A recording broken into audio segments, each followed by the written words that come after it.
there as well. And now the trick is over. You show that those cards are from yet another back. But when your gambler friend was doing the cutting, he didn't cut from these cards, and you can spread a few at the top. He cut from these cards. And the flush and hearts matches these cards.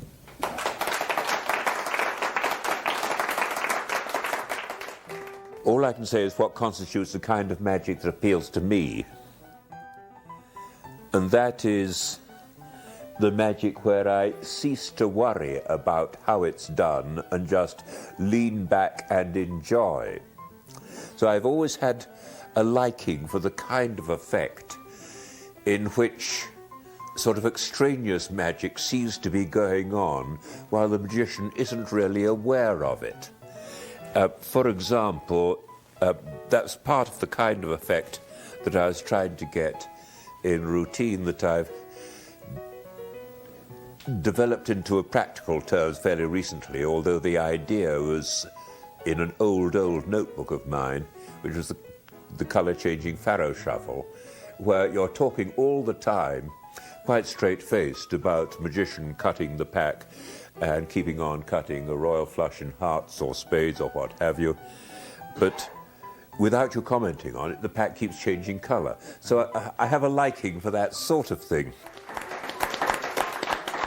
Here's a little trick that shows an interesting property of the cards. I'm going to take out some reds and some blacks. I want the same number of reds and blacks, so I'll take them out in pairs. There, that'll do.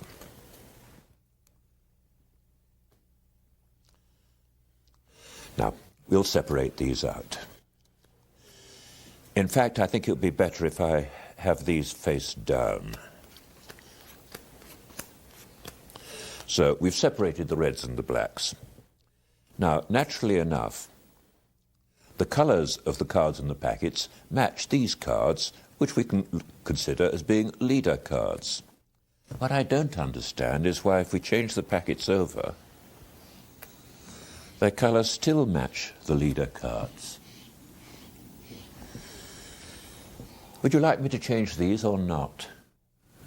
Yes. Yes, right. And still they match. And as we change those, I won't change these, but still they match. And it still works if we change the leaders instead. Still they match. I don't know.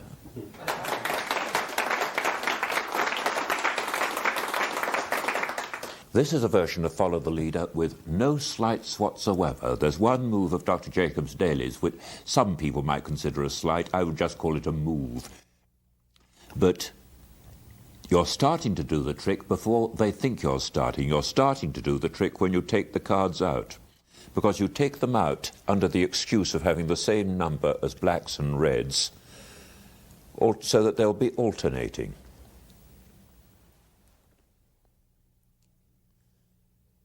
And the reason for that is so that later on, in a moment, you'll have an excuse for separating them, which is when all the hard work is done.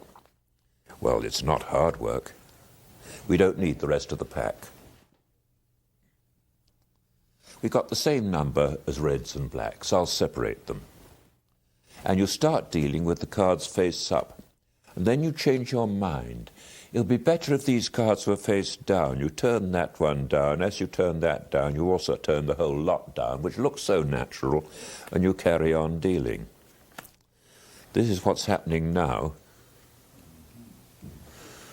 First bit of setup. There's some more to come, because when you come to the last two, you look up and say, so I've separated them. And again, this is illogical, but it looks the natural thing. You just take the top card in your right hand, the other one in your left. You don't turn them over at that point. Just drop them there. And now you're in this position, which is really quite a complex setup to have done with no sleights.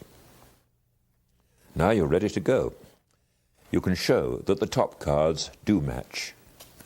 You can change over and show that the next cards do match.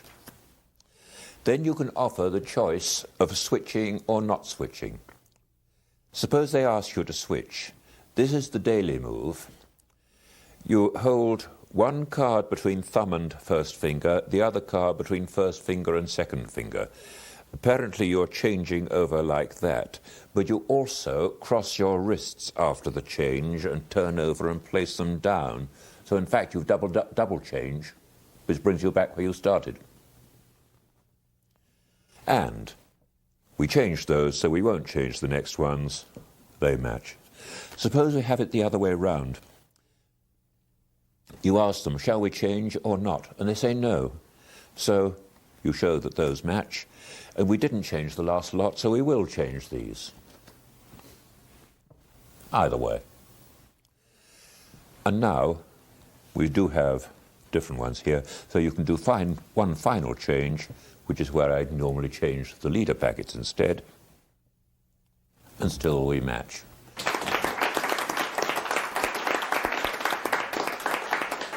Now, I've got a memento of this next trick in here, but I better do the trick first, give you the memento afterwards. It seems a bit more sensible.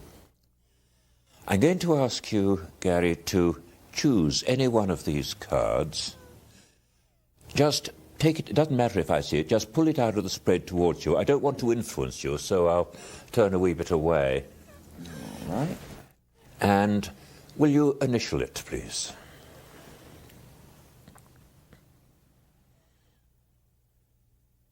Right. So, in my pocket, in fact, I got a signed memento of the trick with the two of spades. Now, watch this. There's the card. You may never see it again. It's in the pack. You do still remember what it is? You do. Right. Well, it wouldn't matter if you did forget, because you'd always check by looking at the memento. I keep talking about the memento. I think I'd better show it to you. It's in here, in my wallet. In here, sorry, wrong side. In here, here's the memento. As I say, it's a signed memento. Would you like to look at it? Sure will. I really would like to look at it. That's great.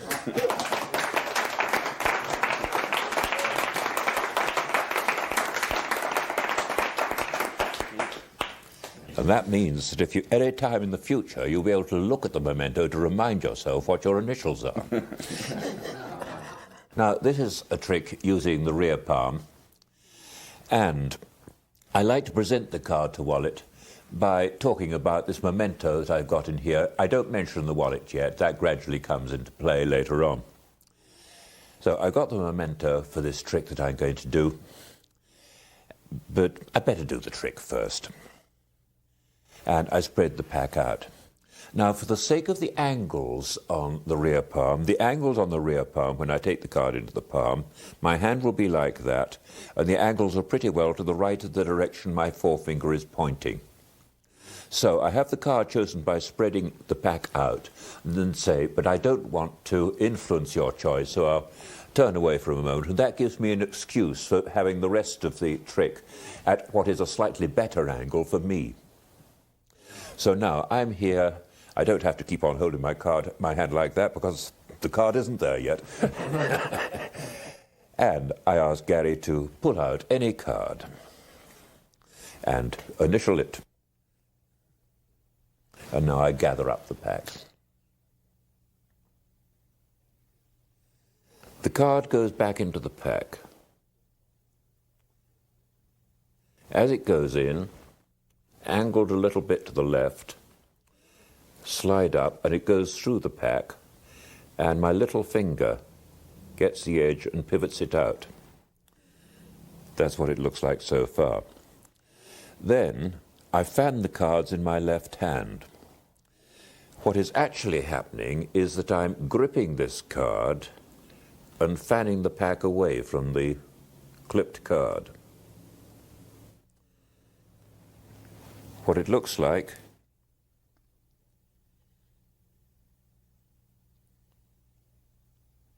is that. I pause there generally, just with the hand holding the thing clipped. Then, do you remember your card? And then when I raise the fan for him to look at, that's when I transferred the card into the full rear palm, just pressing with third finger. Now I'm in the right angles and the right hand position. Now, you've got considerable freedom of movement with your fingers, so you can transfer the pack into your right hand. I reach in for my wallet with the left hand, and it's got to be this kind of a wallet, I'm afraid. But if you've got this kind of a wallet, you've then got a card to wallet, which is ready all the time because there is no preparation. Now here, it'll be best if I turn around so that you can see what is actually happening. I open the wallet like this. It's in here, and I open the far side with second finger. Sorry, wrong side. And I feed the wallet onto the card as I turn it round. If a little bit projects, as it sometimes does, suppose it's out there, as I complete the turn, my left thumb can tuck it back in, and then I can do the same hand action in order to pull it a little bit out. And then I turn to the spectator and let him complete the removal of the card from the wallet. And that's all there is to it.